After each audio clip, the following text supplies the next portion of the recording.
Donc, je vais faire cette petite vidéo destinée aux élèves du deuxième année de baccalauréat, juste pour faire une récapitulation sur ce qui se passe ces jours-ci, c'est-à-dire on est un peu en retard par rapport à ce qui a été prédit au préalable. Actuellement, on est en train de faire ce qu'on appelle un travail euh, d'entrée en matière concernant le conte philosophique de Voltaire.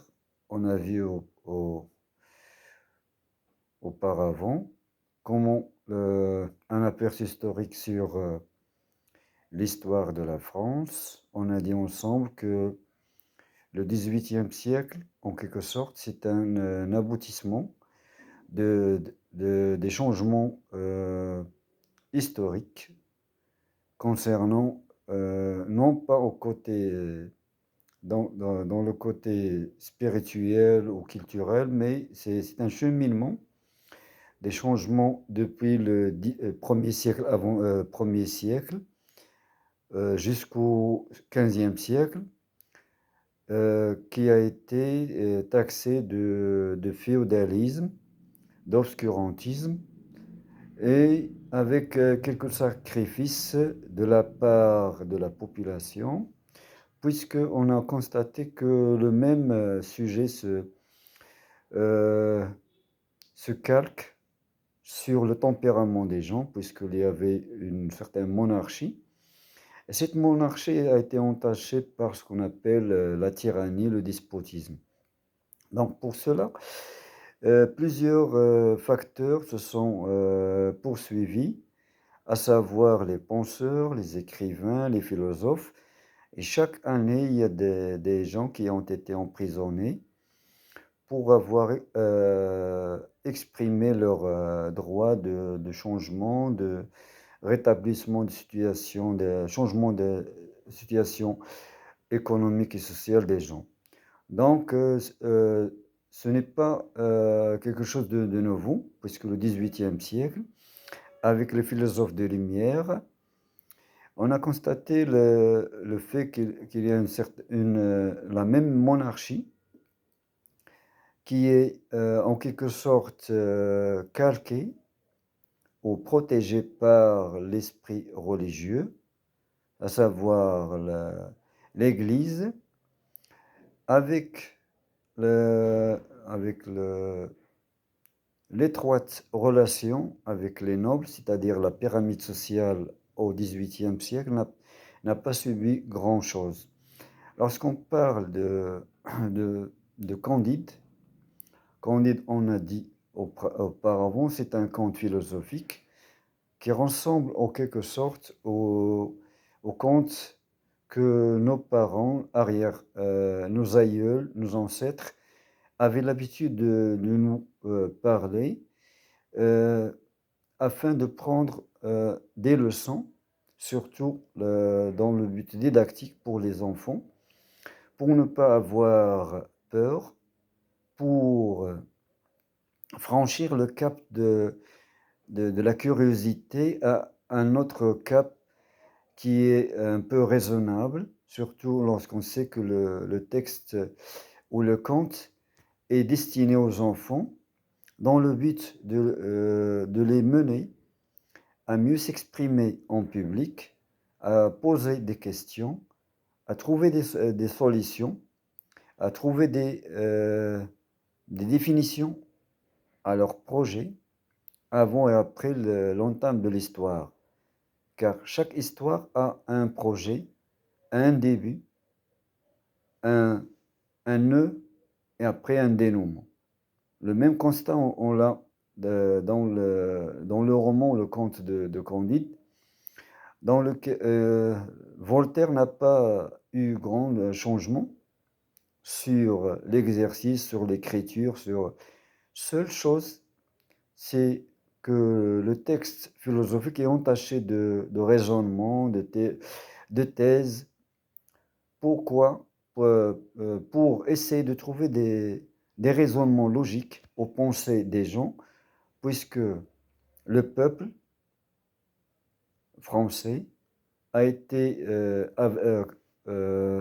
avec quelque sorte subi une tyrannie, un manque de confiance, une instabilité dans leur esprit, puisque une minorité autoritaire, une monarchie absolue, qui a su faire subir au peuple toutes sortes de prosternation. Et ceci a, on peut dire aussi un peu d'esclavage. C'est le même constat de fait dans le système féodal. Donc lorsqu'on lit en quelque sorte derrière les lignes, entre les lignes de Candide, on trouve que le texte ne sort pas de l'ordinaire, c'est-à-dire il y a des seigneurs, il y a des nobles, il y a quelque sorte une certaine pression sur les gens pour ne pas suivre le cheminement, le raisonnement des philosophes. Donc le texte, en quelque sorte, il y a un va-et-vient entre l'état initial, le chapitre 1 ou l'incipit, où l'auteur essaie d'installer le décor des événements, à savoir la Westphalie, un petit village pauvre avec une minorité de gens qui détiennent le pouvoir, les richesses et les fortunes. Et en contrepartie, on trouve des gens qui sont à la marge de la société. Et à partir de cela, Candide va subir le même sort que les autres parties de la population, puisqu'il va sortir du paradis. Comme j'ai dit au préalable aux élèves, que Voltaire s'est inspiré de l'Évangile ou l'Ancien Testament, ou le Nouveau Testament aussi, pour faire un ancrage dans l'écriture, c'est-à-dire il a pris l'histoire d'Adam et Ève et le péché originel et s'est inspiré pour donner lieu à la même écriture, mais cette fois-ci avec un raisonnement philosophique, avec un enfant qui symbolise la naïveté du peuple, à savoir Candide, et avec le même péché, mais cette fois-ci avec imitation d'un enfant qui imite les grands, lorsqu'il a noué ou a lié une relation avec Cunégonde, sa bien-aimée.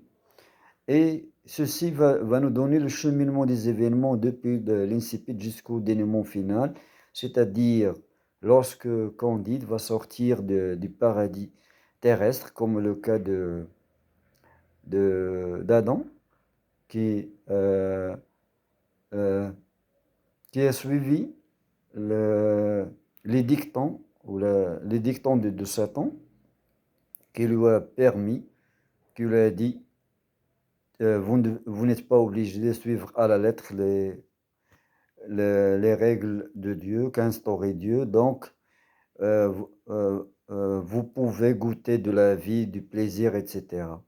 Donc, la même chose avec Candide, mais lorsqu'il a commis le péché, il a été chassé du paradis, du château, pour survivre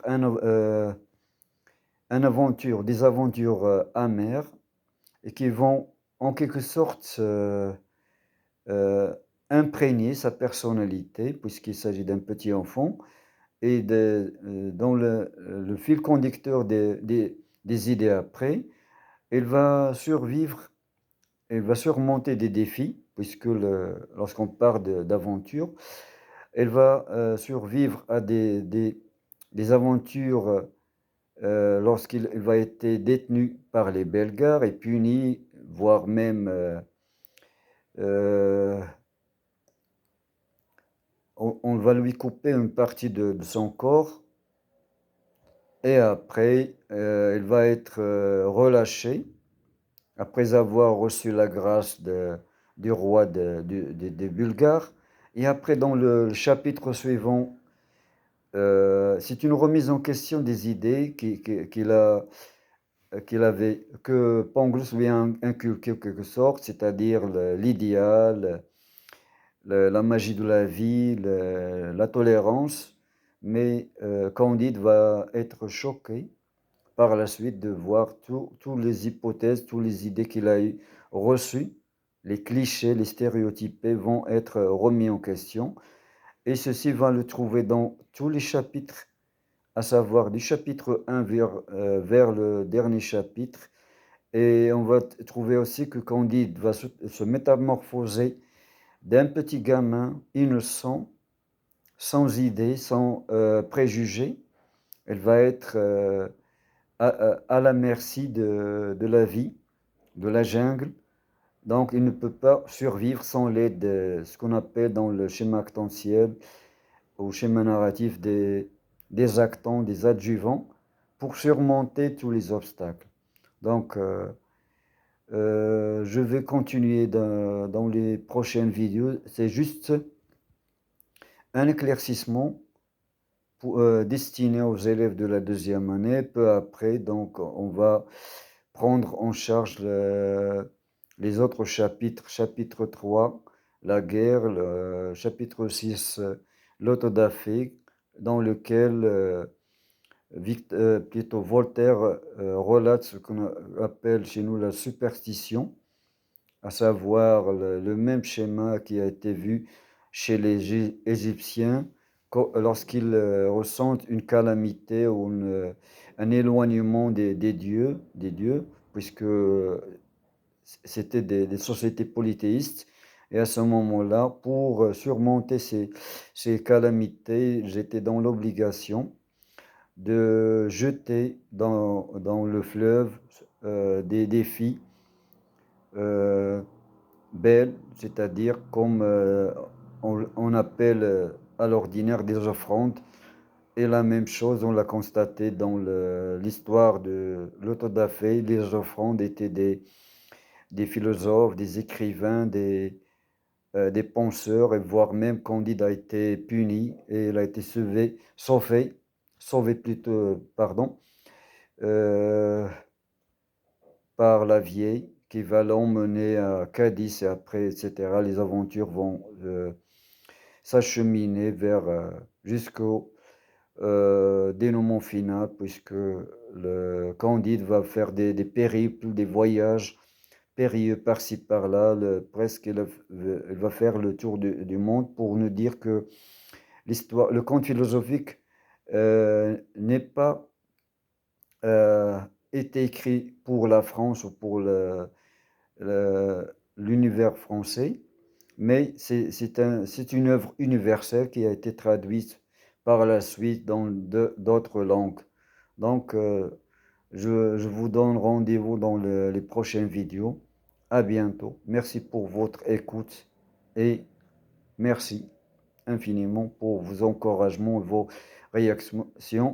Je vous demande avec modestie de vous joindre à nous, à notre projet sur Instagram, sur TikTok, sur Facebook, et pour nous encourager par vos suggestions et vos réactions. Donc, soyez les bienvenus.